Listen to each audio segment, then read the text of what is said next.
കേരളത്തിൽ താമര കൃഷി വ്യാപകമായിക്കൊണ്ടിരിക്കുകയാണ്. ഗ്രാമ നഗര വ്യത്യാസമില്ലാതെ എല്ലായിടത്തും താമരകൾ വളർന്നു തുടങ്ങി.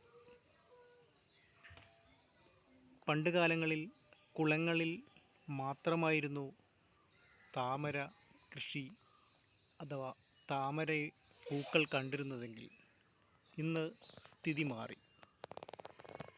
അതിന് മറ്റൊരു കാരണമുണ്ട്. ഹൈബ്രിഡ് താമരകളുടെ വരവോടുകൂടിയാണ് താമര എവിടെ വേണമെങ്കിലും കൃഷി ചെയ്യാമെന്ന അവസ്ഥയിലേക്ക് എത്തിയത്.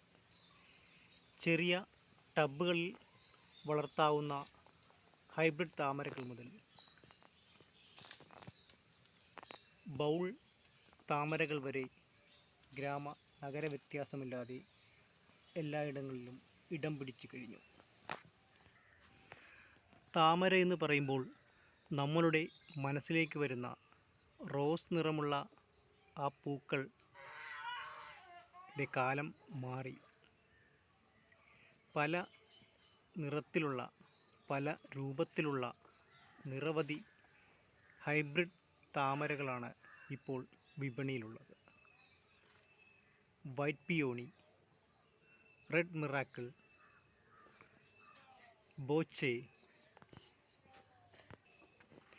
20 ഇഞ്ച് ചട്ടിയുണ്ടെങ്കിൽ ഏത് ടെറസിലും ഫ്ലാറ്റുകളിൽ താമസിക്കുന്നവർക്ക് പോലും താമര കൃഷി ചെയ്യാമെന്ന അവസ്ഥയുണ്ട്.